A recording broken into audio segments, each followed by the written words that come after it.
Hey, it's Garth Haslem, the home medic again. I brought you to this house today because we're going to find another set of adventures today. You know, this is a 1977 home. You got to love the 70s because it has they generally will have all kinds of crazy things that happen to them.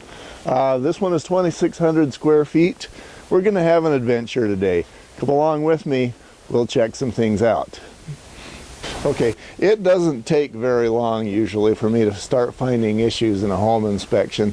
Again, this fits into the $10 fix, $10,000 fix thing pretty easily. As you take a look at this hose bib here, you can see we've got a little bit of ice, and you know what, that's dripping pretty fast. You leave that on for very long in cold weather like this, it gets plugged up. Next thing you know, you've got ice inside the hose bib. And now you've busted some plumbing inside the house. Not good. All of the above can result in the $10,000 mold problem and basement issues. The easy fix is to call a plumber before things get ugly. Now, at the same time, you see a foundation crack like this one. These will happen in a lot of foundations, and it's good to have your home inspector, if he's capable of doing that, tell you as a homeowner or as a home potential buyer if these sorts of issues can be a problem. In this particular case, that one's not really an issue.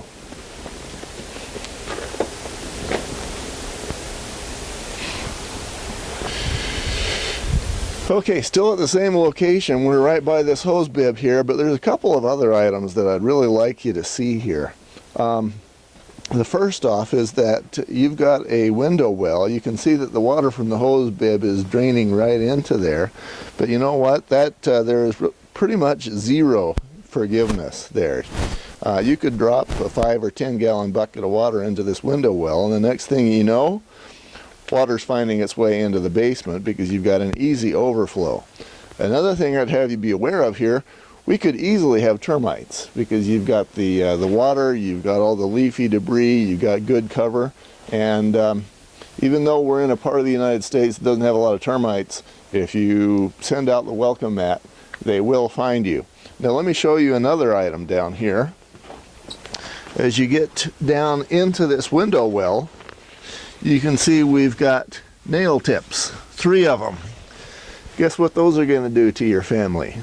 Safety issue, big time. Ironic that this home has been here since the 1970s. You've got this old aluminum window frame that indicates that's pretty much the original. And those nails have been here since. Crazy to me, but it happens all day long. We also have these same sort of nails on the other side of the frame too.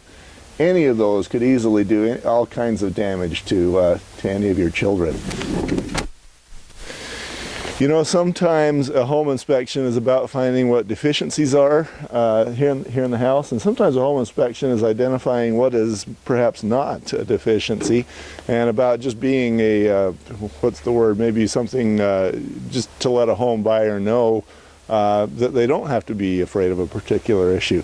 In this case, you can see that in this older home we've got what appears to be one pore here and another pore here as they decided to put an addition on for the garage. This obviously a very vertical crack. This is not a structural movement crack because of the way it has cracked out. So again, this becomes, you know, and is what it is sort of thing. On this 1977 home, we're going to find some big crazy issues. This is not one of them. I've been doing inspections for a very long time, about 20 years right now. I talked to one of my clients who was in the concrete business, and he told me, you know, there's 2 kinds of concrete. There's the kind that has cracked and the kind that's going to crack. I remembered that quote because it seems to be pretty true. You just saw a couple of fairly large cracks here on this south side of the foundation. You know what? Again, that's why they put foundation plaster on, and that's why you want to be really careful about keeping water away from your foundation, because the reality is that no matter how much you tar a foundation, No matter what you think is really going on, you've got cracks in the foundation. For every one you can see, there's probably another dozen that you can't. That's why you need to keep water away from the foundation in all of its forms. As I take you over here, you can see we've got the old standard rain gutter downspout, but that water is landing and staying right next to your foundation. If you got a basement, you know where that's going. And even if you don't have a basement, maybe you got a slab, maybe you got a crawl space, and any of the, no matter what you've got, you need to keep water away, because at least you're going to have structural settlement if you've got a muddy footing. At worst, you could easily have termites, rot, mold, structural issues, you name it. The water needs to stay away from the foundation. You gotta love the 70s. I tell you, sometimes I'll tell clients that I have a 70s phobia, but here's a few of the reasons why. Let me show you this here. Now, this home appears, based on what I saw inside, to have been owned by a grandma, and I don't know why she didn't realize that something like that could easily be murder on a child's foot. But there they are, and it's not only this one. You've got them at every one of these logs going on. Another couple of places that I want to show you, you've got this foundation form tie here. Again, very hard on 3-year-olds' feet and legs. If they fall on those things, obviously they end up in the hospital. Those sorts of things are easily removed. The $10 fix is actually kind of free. All you got to do, bend this thing back out, get a hammer, hit it up and down and up a few times, and this thing's gone, and then you can plaster over it if you want to. I also wanted to show you the honeycombing going on this foundation here. That wasn't vibrated well enough back in the 70s, and so as a result, you get this rock show up. Now, in this particular case, it's still structurally capable of dealing with the loads that are being placed on it, but it doesn't look right, and sometimes you just want to cover that over with foundation plaster, just so that you know that maybe the bugs aren't getting in, or maybe the water. Again, you've got one of these sorts of configurations on your rain gutter, and we just need water to make sure that it flows away from the house and not into the house through honeycombing like that. We've run into a few sumps recently. Now, this is an area that is really not near any foothills. It's not near the mountains. It's a couple miles away from the mountains. It's at least that far away from a lake. There's no streams or rivers running nearby. But in this old home, you got this sump here. I gotta show you this. Now, this is a classic example of what used to be considered safe back in the 1950s or 1970s, maybe 1930. It's not safe anymore. You've got this lid that any teenage child could get into, and you lift that up and you drop the annoying baby sister down there. She goes down.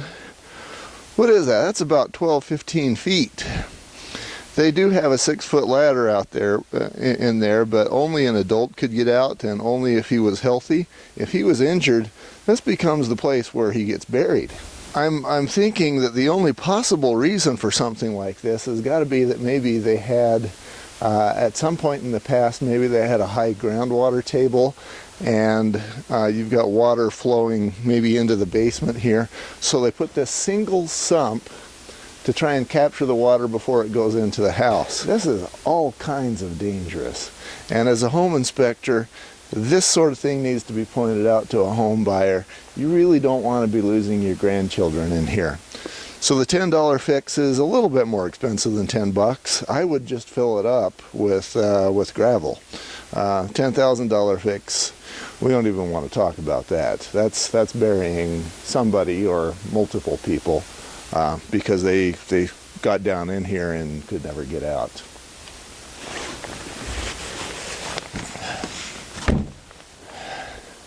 That's ugly. There's a reason why I get called the drainage Nazi. It seems to happen at every house, and it's happening at this one too. especially in a city that's a little more prone than neighboring cities to have termite issues. You really got to keep the water and the weeds and leafy debris away from the house. That's not happening here.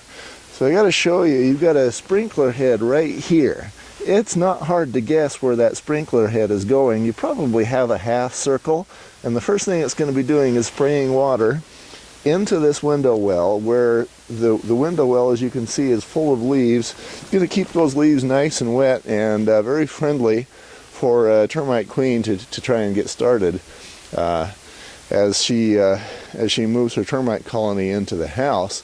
You know what happens next. $10 fix here. Move your sprinkler head either away from the house, or better yet, just don't have it here at all. This is kind of a side of the house that nobody's ever going to be on. Much better to have maybe wood chips or gravel or something like that, where we're not getting that that sort of a problem happening. In addition, and you may be able to see here that my left foot is standing much higher than my right foot. We've got a backward slope towards the foundation. So as the water comes out of this sprinkler head here, guess where it's all wanting to go back? You know, right up against the foundation, cracks through the foundation, and right into the basement. Happens at every house. Also, I want to show you, we've got a grandpa fix here. You see, we've got our siding. He almost got the two to come together, so he used nails. Not aesthetic, not a good way to keep critters out. Same sort of thing here. Be easy for a wasp or mice or any sort of critter to find their way into your house through a big wide opening like those. This whole area just needs to be redone to make it a little tighter for insulation against cold elements. Mice, wasps, you name it. We need to do a little bit better job here. Okay, most of the electrical in this older home has actually been doing pretty well. On this particular corner, you've got what's called hot neutral reverse electrical wiring, and what that means is that your hot wire and your neutral wire are backwards. Basically, you know, looking at my fingers, if this was your hot wire and neutral and your ground, and they should be wired up like this, you've got this.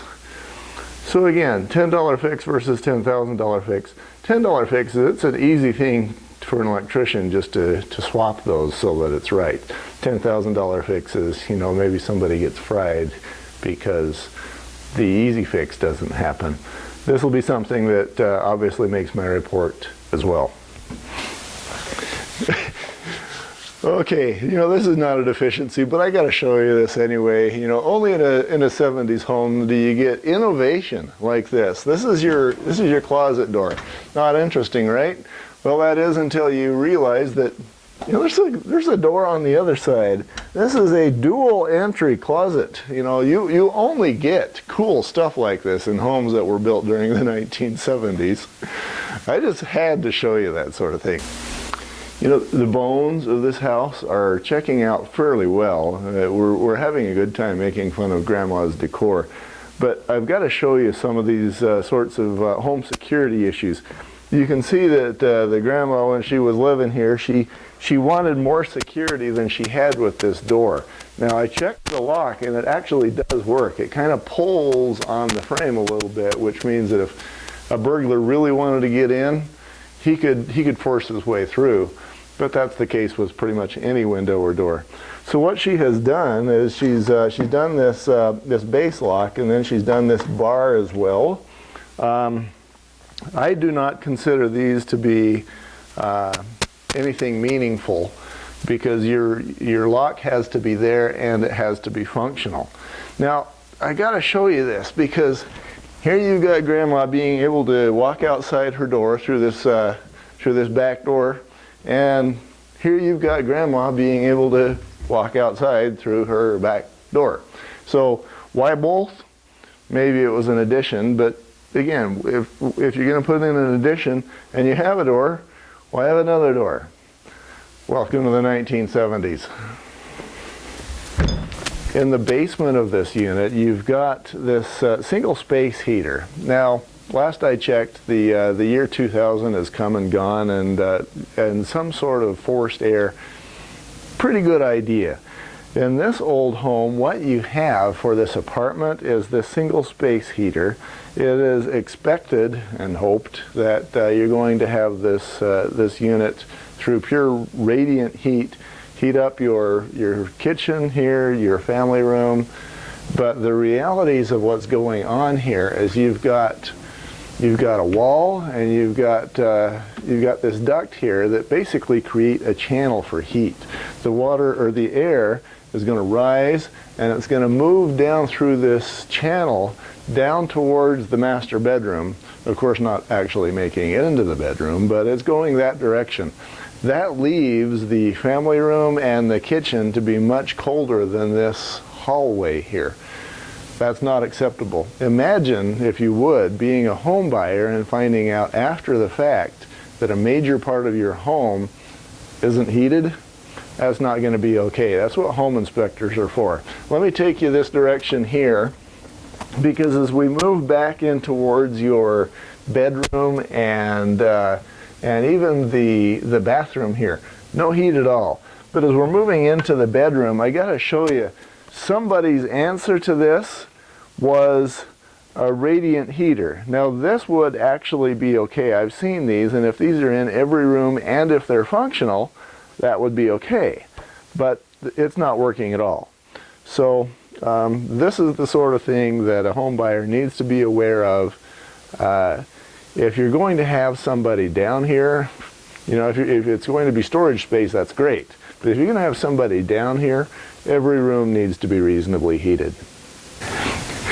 You know, the last thing I want to show you, it's not a deficiency at all. It's just unique. That happens with some of these older homes, like I'd mentioned. We're going right now from the apartment into the basement of the house that's mostly located above. This is a good fire-rated door. That's a good thing. But let me take you through this door. And then we've got the stairway going upstairs. We've got a narrow door going into this basement family room. Now, if I haven't confused you yet already, here's another door that would go back into the apartment, but it doesn't. You can't get this door open. This door is actually a wall on the other side. Welcome to the 1970s. This sort of stuff, just not a good idea. Finish it right, and then home inspectors like me don't get to abuse your house.